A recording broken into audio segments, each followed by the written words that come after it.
కొన్ని కథలు జీవితాలుగా మారతాయి, కొందరి జీవితాలే కథలుగా మారతాయి.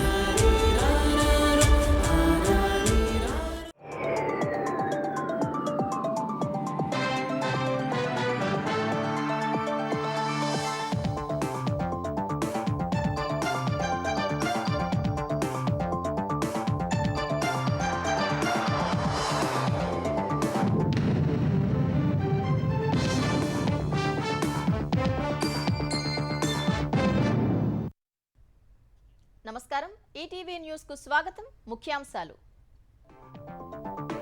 తెలంగాణలో సుదీర్ఘ నిరీక్షణ తర్వాత మంత్రివర్గ విస్తరణ. అమాత్యులుగా 3 ప్రమాణం. బాధ్యతలను సమర్థంగా నిర్వహిస్తామని హామీ. అసంతృప్తుల్ని బుజ్జగిస్తున్న కాంగ్రెస్ అధిష్టానం. సామాజిక సమీకరణాల వల్లే ఇవ్వలేకపోయినట్లు వివరణ. భవిష్యత్తులో అవకాశాలపై భరోసా. మహిళల వ్యక్తిత్వంపై దాడిని ఉపేక్షించబోమన్న చంద్రబాబు. కఠిన చర్యలు ఉంటాయని హెచ్చరిక. సూత్రధారులపైన చర్యలు తప్పవన్న పవన్. ఆంధ్రప్రదేశ్ ఈఏపీ సెట్లో మెరిసిన అబ్బాయిలు. మొదటి 10 ర్యాంకులు కైవసం. ఇంజనీరింగ్ విభాగంలో తెలంగాణ విద్యార్థికి తొలి స్థానం. బండారు దత్తాత్రేయ ఆత్మకథ ఆవిష్కరణ. విలువలతో కూడిన రాజకీయాలకు స్ఫూర్తి అంటూ కొనియాడిన నేతలు.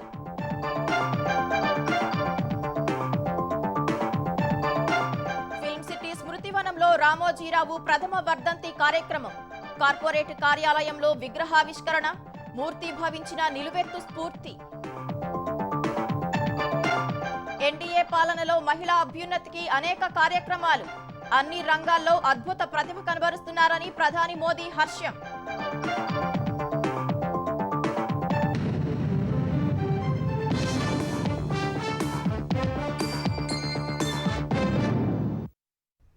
తెలంగాణలో సుదీర్ఘ నిరీక్షణ తర్వాత ఎట్టకేలకు మంత్రివర్గ విస్తరణ జరిగింది. ముఖ్యమంత్రి రేవంత్ రెడ్డి జట్టులోకి మరో 3 అమాత్యులు చేరారు. హైదరాబాద్ రాజభవన్లో నిర్వహించిన కార్యక్రమంలో governor Jishnu Dev Varma, Dharmapuri MLA Adluri Laxman, Chennur MLA Gaddam Vivek, Makthal MLA Vakiti శ్రీహరితో మంత్రులుగా ప్రమాణ స్వీకారం చేయించారు. సీఎం రేవంత్ రెడ్డి కొత్త మంత్రులకు పుష్పగుచ్చం అందించి శుభాకాంక్షలు తెలిపారు. ఈ కార్యక్రమానికి ఉప ముఖ్యమంత్రి భట్టి విక్రమార్క, స్పీకర్ గడ్డం ప్రసాద్, మండలి చైర్మన్ గుత్తా సుఖేందర్ రెడ్డి, మంత్రులు ఉత్తమ్ కుమార్ రెడ్డి, పొన్నం ప్రభాకర్, పొంగులేటి శ్రీనివాసరెడ్డి తదితరులు హాజరై కొత్త మంత్రులకు అభినందనలు తెలిపారు. సామాజిక సమీకరణాల్లో భాగంగా ఓ మాదిగ, మాల, ముదిరాజ్ వర్గాలకు చెందిన 3కి కేబినెట్ లో చోటు దక్కింది. ఈసారి కేబినెట్ విస్తరణలో మరొకరికి కూడా చోటు దక్కుతుందని భావించినప్పటికీ 3కి అవకాశం ఇచ్చారు. అటు అప్పగించిన బాధ్యతను సమర్థంగా నిర్వహిస్తామని కొత్త మంత్రులు చెప్పారు. నిజమైన సామాన్య కార్యకర్త, ఒక మాదిగా కుల బాంధవుల పక్షాన ఒక ప్రతినిధి ఉండాలని చెప్పి మా యొక్క శాసనసభ మనవిని మన్నించి ఈరోజు అవకాశం ఇచ్చినందుకు జన్మాంతరం రుణపడి ఉంటా. గౌరవ ముఖ్యమంత్రి గారి నేతృత్వంలో ప్రవేశపెట్టినటువంటి అనేక సంక్షేమ కార్యక్రమాలు పేదవాళ్ళకు అందే విధంగా ఒక బాధ్యత గల కేబినెట్ మంత్రిగా మేము కష్టపడి పనిచేస్తామనే విషయాన్ని మీ మీడియా మిత్రుల ద్వారా సవినయంగా మనవి చేసుకుంటున్నాం. వెనుకబడ్డ జాతుల గొంతయ్యే అవకాశం దొరికింది.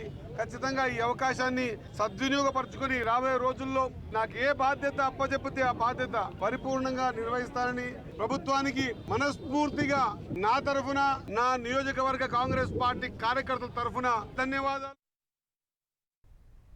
కేబినెట్ లో చోటు దక్కుతుందని ఆశించి నిరాశకు గురైన ఎమ్మెల్యేలను కాంగ్రెస్ నాయకత్వం బుజ్జగిస్తోంది.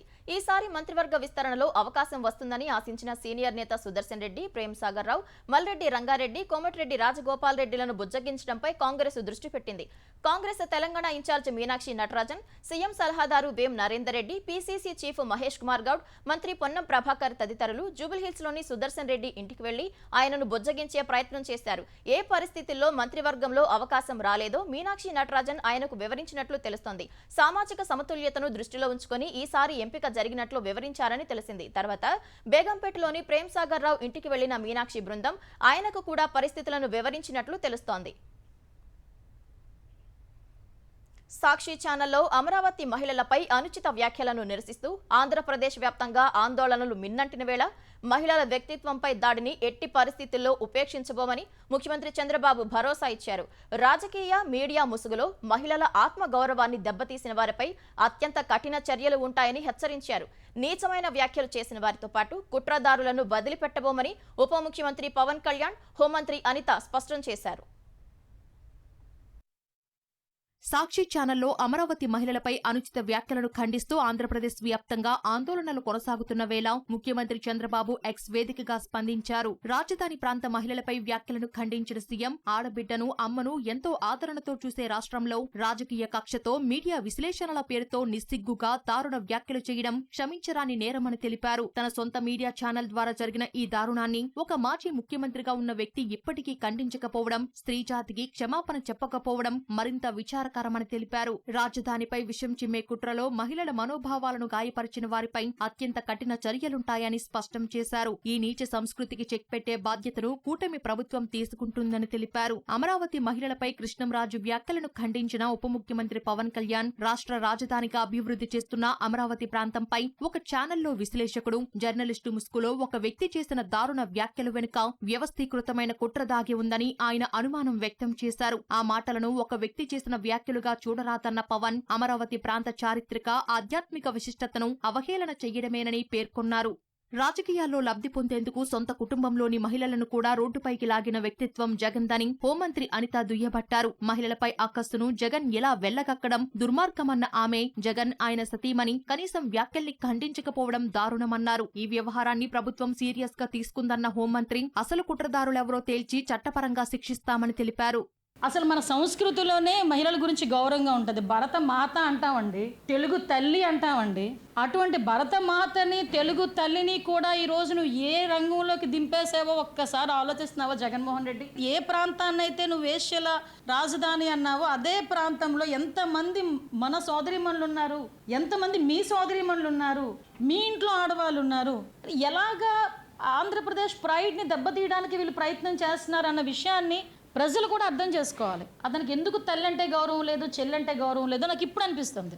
దీన్ని ఎట్టి పరిస్థితుల్లోని కూడా ఉపేక్షించేది లేదు. ఎట్టి పరిస్థితుల్లోని చట్టపరమైన చర్యలు తీసుకుంటాం. అసలు కుట్రదారుల మీద కూడా చర్యలు ఉంటాయి. సాక్షి చర్చా వేదికలో అమరావతి మహిళలపై అనుచిత వ్యాఖ్యలు చేసిన వారిపై చర్యలు తీసుకోవాలని డిమాండ్ చేస్తూ ఆంధ్రప్రదేశ్ వ్యాప్తంగా ఆందోళనలు వెల్లువెత్తాయి. మహిళలను ఉద్దేశించి అనుచిత వ్యాఖ్యలు చేసిన కృష్ణంరాజు, సహకరించిన కొమ్మినేని శ్రీనివాసరావుపై ప్రభుత్వం చర్యలు తీసుకోకపోతే రాష్ట్ర వ్యాప్త ఉద్యమం చేపడతామని అమరావతి ఐకాసా నేతలు అన్నారు. తుళ్లూరులో సమావేశమైన వారు మహిళలను కించపరిచినట్లు మాట్లాడిన వారిపై ఎందుకు చర్యలు తీసుకోవడం లేదని ప్రశ్నించారు. అనంతరం మహిళా కమిషన్ చైర్పర్సన్ రాయపాటి శైలజను కలిసి ఫిర్యాదు చేశారు. సాక్షి యాజమాన్యంపై చర్యలు తీసుకోవాలని పల్నాడు జిల్లా పిడుగురాళ్లలో తెలుగు మహిళలు నిరసన తెలిపారు. అనంతపురం జిల్లా కళ్యాణదుర్గంలో అంబేద్కర్ విగ్రహం వద్ద మహిళలు ధర్నా చేశారు. సత్యసాయి జిల్లా పెనుకొండలో సాక్షి ఛానల్ కు వ్యతిరేకంగా నినాదాలు చేశారు. ఏలూరు జిల్లా జంగారెడ్డిగూడెంలో సాక్షి యాజమాన్యంపై కూటమి మహిళా నాయకులు పోలీసులకు ఫిర్యాదు చేశారు. పార్వతీపురంలో కూటమి మహిళా నేతలు ఆందోళన చేశారు. ఆంధ్రప్రదేశ్ ఈఏపీ సెట్ ఫలితాల్లో అబ్బాయిలు సత్తా చాటారు. ఇంజనీరింగ్, అగ్రికల్చర్, ఫార్మసీ విభాగాల్లో తొలి 10 ర్యాంకులు అబ్బాయిలే దక్కించుకున్నారు. ఏపీ విద్యాశాఖ మంత్రి నారా లోకేష్ తన సామాజిక మాధ్యమం ఎక్స్ వేదికగా ఫలితాలను ప్రకటించారు. ఇంజనీరింగ్లో 71.65%, అగ్రి, ఫార్మసీ విభాగాల్లో 89.8% విద్యార్థులు ఉత్తీర్ణత సాధించారని మంత్రి వెల్లడించారు. ఇంజనీరింగ్ విభాగంలో హైదరాబాద్ వనస్థలిపురంకు చెందిన అవనగంటి అనిరుద్ రెడ్డి మొదటి ర్యాంకు సాధించాడు. అగ్రికల్చర్, ఫార్మసీ విభాగంలో కృష్ణా జిల్లా పెనమలూరుకు చెందిన సాయి హర్షవర్ధన్ మొదటి ర్యాంక్ కైవసం చేసుకున్నాడు. ఇంజనీరింగ్ లో 2వ ర్యాంక్ శ్రీకాళహస్తికి చెందిన మండవ్యపురం భానుచరణ్, 3వ ర్యాంకు పాలకొల్లుకు చెందిన యశ్వంత్ సాధించారు. నంద్యాల జిల్లాకు చెందిన రామ్ చరణ్ రెడ్డికి 4వ ర్యాంక్, అనంతపురంకు చెందిన భూపతి నితిన్ కు 5వ ర్యాంక్ వచ్చింది. అగ్రికల్చర్, ఫార్మసీలో 2వ ర్యాంకు తెలంగాణలోని రంగారెడ్డి జిల్లాకు చెందిన నిశాంత్ సాధించారు. 3వ ర్యాంకు కోనసీమ జిల్లాకు చెందిన వినయ్ మల్లేష్, 4వ ర్యాంకు తెలంగాణలోని హన్మకొండకు చెందిన షణ్ముఖ్ దక్కించుకున్నారు. కాకినాడ విద్యార్థి సాయి గోవర్ధన్ కు 5వ ర్యాంక్ వచ్చింది. బీజేపీ సీనియర్ నేత, హర్యానా గవర్నర్ బండారు దత్తాత్రేయ అజాత శత్రువు అని పలువురు ప్రముఖులు కొనియాడారు. ఆయన స్ఫూర్తితో, విలువలతో కూడిన రాజకీయాలు చేయాలని, ప్రజల కథే నా ఆత్మకథ అంటూ దత్తాత్రేయ రచించిన పుస్తకావిష్కరణ సభలో పిలుపునిచ్చారు. తెలుగు జాతి అత్యున్నత స్థాయికి చేరాలని ఆకాంక్షించారు. హైదరాబాద్ శిల్పకళా వేదికగా ప్రజల కథే నా ఆత్మకథ పేరుతో హర్యానా గవర్నర్ బండారు దత్తాత్రేయ ఆటోబయోగ్రఫీ పుస్తకావిష్కరణ కార్యక్రమం ఘనంగా జరిగింది. శిల్పకళా వేదికలో జరిగిన కార్యక్రమంలో పుస్తకాన్ని ఆవిష్కరించిన మాజీ రాష్ట్రపతి రామ్నాథ్ కోవింద్ తొలి ప్రతిని మాజీ ఉపరాష్ట్రపతి వెంకయ్యనాయుడుకి అందించారు. ఈ కార్యక్రమంలో తెలుగు రాష్ట్రాలతో పాటు ఒడిశా, త్రిపుర గవర్నర్లు, ఏపీ, తెలంగాణ ముఖ్యమంత్రులు చంద్రబాబు, రేవంత్ రెడ్డి, కేంద్ర మంత్రులు కిషన్ రెడ్డి, శ్రీనివాస వర్మ సహా పలువురు తెలంగాణ మంత్రులు, ఇతర ప్రముఖులు పాల్గొన్నారు. సమాజంలో దత్తాత్రేయది విశిష్ట వ్యక్తిత్వమన్న రామ్నాథ్ కోవింద్ అన్ని వర్గాలతో ఆయన పనిచేశారని గుర్తు చేశారు. రాజకీయాల్లో ఎలా జీవించాలో దత్తాత్రేయను చూసి నేర్చుకోవాలని వెంకయ్యనాయుడు అన్నారు. అత్యున్నత మానవ విలువలు ఉన్న నేత దత్తాత్రేయ అని జస్టిస్ ఎన్వి రమణ పేర్కొన్నారు. ఆయన వ్యక్తిగత జీవితం అంటూ ఏమీ లేదు. ఆయన జీవితమే ప్రజల జీవితమే తన జీవితంగా, ప్రజల కష్టాలే తన కష్టాలుగా, వాళ్ళకు వచ్చే నష్టాలే తన నష్టాలుగా భావించి ప్రజలతో అనుక్షణం పెనవేసుకుపోయినట్టు జీవితం శ్రీ బండారు దత్తాత్రేయ గారిది. అందుకే ఆయన గంజి మనిషిగా ఉన్నాడే కానీ బెంజి మనిషిగా మారలేదు. పదవుల కోసం పార్టీలు మారడం, ఉదయం మధ్యాహ్నం సాయంత్రం మనం చిన్నపిల్లలకి అదేదో డైపర్లా ఏదో మారుస్తూ ఉంటాం మామూలుగా. కొంతమంది రాజకీయ నాయకులు చూస్తే అలా అనిపిస్తుంది. ఇప్పుడు రాజకీయాల్లో నీతి నిజాయితీ ఎంత ముఖ్యమో నమ్మిన సిద్ధాంతానికి కట్టుబడడం కూడా అంత ముఖ్యం అని చెప్పి సందర్భంగానే మనం చేస్తా ఉన్నాను. ప్రజల కథే నా ఆత్మకథ అన్నాడు. ఆ మాట అంటానికి చాలా ధైర్యం, దమ్ము కావాలా. దత్తాత్రేయ గారి గురించి ప్రస్తావించాల్సినటువంటి విషయం ఏంటంటే ఆయన అత్యున్నతమైనటువంటి మానవ విలువలు కలిగినటువంటి వ్యక్తి, అద్భుతమైనటువంటి మానవ సంబంధాలు కలిగినటువంటి వ్యక్తి. కాబట్టి పార్టీలకు అతీతంగా తెలుగు రాష్ట్రాల నుంచి ఆయన అభిమానులు పెద్ద సంఖ్యలో వచ్చి ఈ కార్యక్రమంలో పాల్గొన్నారు. సాధారణ కార్యకర్త నుంచి జాతీయ నేతగా దత్తాత్రేయ ఎదిగారని గుర్తు చేసిన చంద్రబాబు ఆయన స్ఫూర్తితో తెలుగు జాతి ప్రపంచంలో అత్యున్నత స్థాయికి ఎదిగేలా రెండు రాష్ట్రాలు పనిచేయాలని ఆకాంక్షించారు. దత్తాత్రేయను చూసి ఎంతో నేర్చుకోవాల్సి ఉందన్న రేవంత్ రెడ్డి ఆయన స్ఫూర్తితో ప్రభుత్వ విధాన నిర్ణయాలు తీసుకుంటామని చెప్పారు. దత్తాత్రేయ గారిది పేరుకు హిందుత్వం, ఆయన మతం భారతీయం, కోరుకునేది జనాహితం, అనుసరించేది లౌకికవాదం, పాటించేది మత సామరస్యం. ఏదైనా చెప్పాలంటే వ్యక్తిత్వం ఉండాలి, ధైర్యంగా ఒక సందేశం ఇవ్వాలంటే ఒక చరిత్ర ఉండాలి. ఈ రెండు కలిగిన వ్యక్తి బండారు దత్తాత్రేయ గారు. తెలుగు జాతి ఒకటే, ప్రాంతాలు వేరు కావచ్చు, తెలుగు జాతిని ప్రపంచంలో నెంబర్ 1 స్థానానికి పెట్టడమే మనందరి యొక్క ఆలోచన. నేను మొన్న నీతి ఆయోగ్లో పాల్గొన్నప్పుడు ప్రధానమంత్రి గారు చంద్రబాబు నాయుడు గారిని చూపించి ఆప్కే సాథీ ఇద్దర్ హే అని అంటే నేను చెప్పా, నేను స్కూల్ మీ దగ్గర చదువుకున్నా, కాలేజ్ ఆయన దగ్గర చదువుకున్నా, ఇప్పుడు ఉద్యోగం రాహుల్ గాంధీ గారి దగ్గర చేస్తున్నా. అజాతశత్రు అనే పదాన్ని మనం పుస్తకాలలోనే చదువుకుంటాం, కానీ బండారు దత్తాత్రేయ గారిని చూసినప్పుడు ఆ పదము 100% వారికి సరిపోతుంది. జాతీయ రాజకీయాలలో అటల్ బిహారీ వాజ్పేయి గారికి ఉన్న గౌరవం రాష్ట్ర స్థాయి రాజకీయాలలో బండారు దత్తాత్రేయ గారికి ఉంది అని చెప్పి మనం ఈరోజు గుర్తు చేసుకోవచ్చు. తప్పకుండా దత్తాత్రేయ గారు, పి జనార్దన్ రెడ్డి గారి స్ఫూర్తి మా నిర్ణయాలలో ఉంటుంది. దత్తాత్రేయ తనకు రాజకీయ గురువుగా పేర్కొన్న కిషన్ రెడ్డి ఆయన స్ఫూర్తితో తెలుగు రాష్ట్రాల్లో రాజకీయ నేతలు హుందాగా వ్యవహరించాలని కోరారు. రాజకీయాలు వృత్తి వ్యాపారం కోసం కాదన్న దత్తాత్రేయ పేదల అభివృద్ధి కోసమే రాజకీయాలు చేయాలని అభిప్రాయపడ్డారు. సమాజం కోసం పనిచేయడమే రాజకీయమని నేను ఆ రకంగా ప్రజల్లో మమేకమై పనిచేసినాను. సో అందువల్ల మనందరం కూడా నైతిక విలువలను దృష్టిలో పెట్టుకొని మనం సమాజం కోసం పనిచేసేటువంటి తత్వాన్ని పెంచుకోవాలి. సమాజం ఎవరు?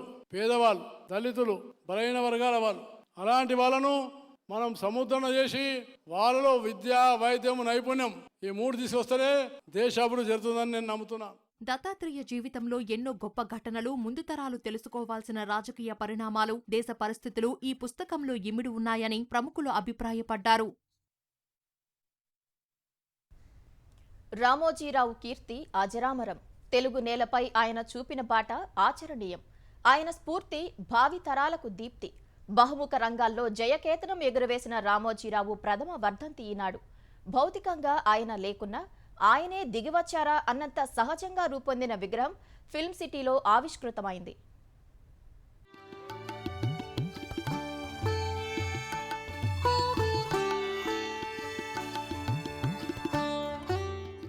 రామోజీ గ్రూప్ సంస్థల వ్యవస్థాపకులు దివంగత రామోజీరావు ప్రథమ వర్ధంతి కార్యక్రమం ఫిల్మ్ సిటీలోని రామోజీరావు స్మృతివనంలో నిర్వహించారు.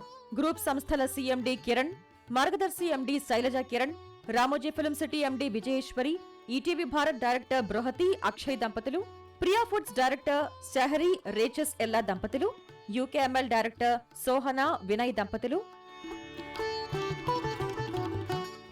సమీప బంధువులు కృష్ణాయల్ల సుచిత్రాయల్ల దంపతులు, రఘురాయల సుభాషిణి దంపతులు, అనిత, గ్రూప్ సంస్థల auditor Sambasivarao, ETV CEO Bapineedu, Ramoji group సంస్థల మానవ వనరుల విభాగాధిపతి డాక్టర్ గోపాలరావు, ఈనాడు ఆంధ్రప్రదేశ్, తెలంగాణ ఎడిటర్లు ఎం నాగేశ్వరరావు, డిఎన్ ప్రసాద్, వివిధ విభాగాల అధిపతులు పుష్పాంజలి ఘటించారు.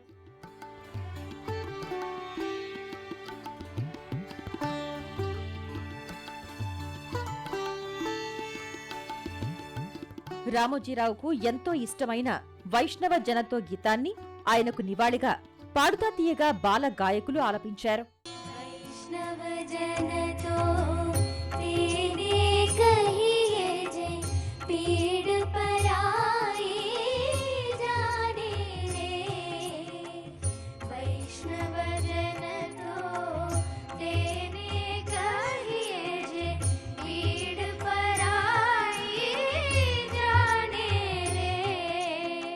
ప్రముఖ వీణావాదకులు ఫణి నారాయణ త్యాగరాజ కృతులను, భక్త రామదాసు, అన్నమయ్య కీర్తనలను వినిపించారు.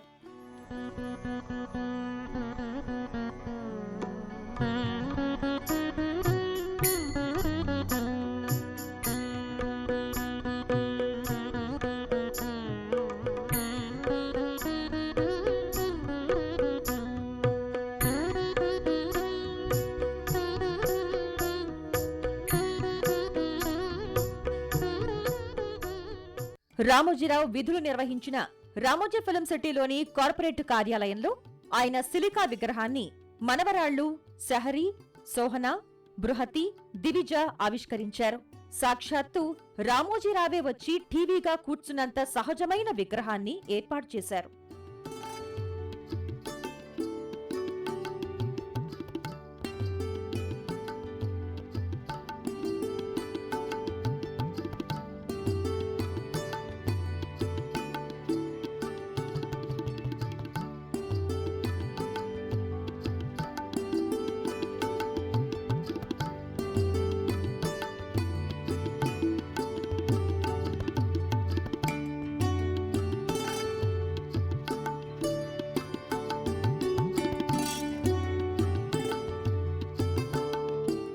ఈ సందర్భంగా అక్షయ పాత్ర ఫౌండేషన్, యూనిసెఫ్, రెడ్ క్రాస్ సంస్థలకు రామోజీ గ్రూప్ సంస్థలు 10 లక్షల చొప్పున విరాళం అందించాయి.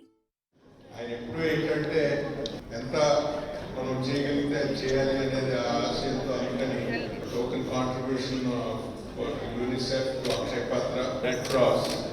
So I request the third generation to hand over the checks.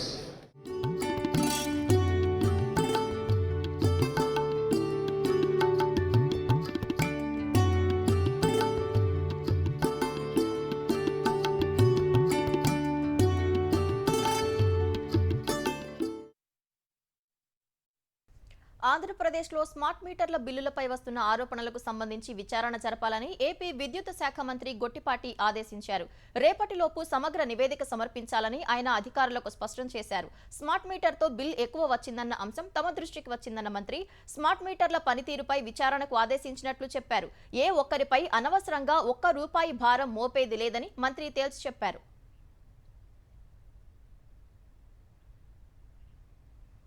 Jubilee Hills MLA Maganti Gopinath అంత్యక్రియలు జూబ్లీహిల్స్లోని మహాప్రస్థానంలో ప్రభుత్వ అధికారిక లాంఛనాలతో ముగిశాయి. ఈ నెల 5న మాగంటి గోపీనాథ్కు గుండెపోటు రాగా కుటుంబ సభ్యులు ఏఐజీ ఆసుపత్రికి తరలించారు. అక్కడ 3 రోజులు మృత్యుతో పోరాడిన ఆయన ఈ ఉదయం 5:45 తుదిశ్వాస విడిచారు. మాగంటి భౌతిక కాయాన్ని ఏఐజీ ఆసుపత్రి నుంచి మాదాపూర్లోని ఆయన నివాసానికి తరలించారు. అక్కడ సీఎం రేవంత్ రెడ్డి సహచర మంత్రులతో కలిసి మాగంటి గోపీనాథ్ పార్థివ దేహానికి నివాళులు అర్పించారు. బీఆర్ఎస్ అధినేత కేసీఆర్ మాగంటి భౌతిక కాయానికి నివాళులు అర్పించి కన్నీటి పర్యంతమయ్యారు. మాగంటి కుటుంబ సభ్యులను పరామర్శించి సానుభూతి తెలిపారు. ఏపీ మంత్రి నారా లోకేష్, ఆయన సతీమణి బ్రాహ్మణి మాగంటి భౌతిక కాయానికి నివాళులు అర్పించి కుటుంబ సభ్యులను పరామర్శించారు. మాజీ మంత్రులు తలసాని, ప్రశాంత్ రెడ్డి, సవిత, నటుడు మురళీమోహన్ నివాళులర్పించి ఆయన కుటుంబ సభ్యులను ఓదార్చారు. సీఎం చంద్రబాబు, కేంద్ర మంత్రులు కిషన్ రెడ్డి, బండి సంజయ్, మంత్రులు మాగంటి మృతి పట్ల సంతాపం తెలిపారు. మాగంటి భౌతిక కాయానికి జూబ్లీహిల్స్ మహాప్రస్థానంలో అంత్యక్రియలు నిర్వహించారు. మాజీ మంత్రులు కేటీఆర్, హరీష్ రావు అంత్యక్రియల్లో పాడమోశారు. పోలీసులు గాల్లోకి 3 రౌండ్లు కాల్పులు జరిపి అధికారిక లాంఛనాల తర్వాత అంత్యక్రియలు పూర్తి చేశారు. హైదరాబాద్ నాంపల్లి ఎగ్జిబిషన్ గ్రౌండ్ లో చేప ప్రసాదం పంపిణీని మంత్రి పొన్నం ప్రభాకర్, ఎంపీ అనిల్ కుమార్ యాదవ్ ప్రారంభించారు. పొన్నం ప్రభాకర్ కు బత్తిని కుటుంబం చేప ప్రసాదం అందజేసింది.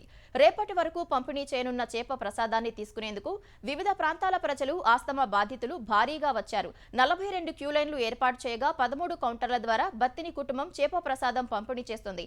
ఈ క్రమంలో మందు కోసం వరుసలో నిల్చున్న మెదక్ జిల్లావాసి 75 ఏళ్ల సత్యనారాయణ గుండెపోటుతో మృతి చెందారు. చేప మందు పంపిణీ సందర్భంగా పోలీసులు నాంపల్లి ఎగ్జిబిషన్ వద్ద బందోబస్తు ఏర్పాటు చేశారు. మైదాన పరిసరాలను 70 సీసీ కెమెరాలతో నిరంతరం పరిశీలిస్తున్నారు. 11 ఏళ్ల ఎన్డీఏ పాలనలో కేంద్రం మహిళా అభ్యున్నతిని పునర్నిర్వచించిందని ప్రధాని నరేంద్ర మోదీ అన్నారు. విద్య, క్రీడలు, స్టార్టప్లు, సైన్స్, సాయుధ దళాలు సహా అన్ని రంగాల్లో మహిళలు రాణిస్తున్నారని, అనేక మందికి స్ఫూర్తిదాయకంగా నిలుస్తున్నారని చెప్పారు. కేంద్రంలో వరుసగా మూడోసారి ఎన్డీఏ అధికారానికి వచ్చి ఏడాది పూర్తవుతున్న వేళ సామాజిక మాధ్యమం ఎక్స్లో ప్రధాని పలు పోస్టులు చేశారు. మహిళలకు ప్రయోజనం చేకూర్చిన జన్ధన్ ఖాతాలు, ఉజ్వల యోజన వంటి పథకాలను ఉదహరించారు. ఉజ్వల యోజన ద్వారా 10 కోట్లకు పైగా గ్యాస్ కనెక్షన్లు ఇచ్చామని చెప్పారు. ముద్రా రుణాలతో లక్షలాది మహిళలు పారిశ్రామికవేత్తలుగా ఎదిగారని ప్రధాని పేర్కొన్నారు. ప్రధానమంత్రి ఆవాస్ యోజనలో మహిళల పేరుతో ఇచ్చిన ఇళ్లు కూడా అద్భుతమైన ప్రభావాన్ని చూపాయని తెలిపారు. బేటీ బచావో, బేటీ పఢావో కార్యక్రమం ఆడపిల్లలను రక్షించడానికి జాతీయ ఉద్యమాన్ని రగిలింపచేసిందని ప్రధాని పేర్కొన్నారు.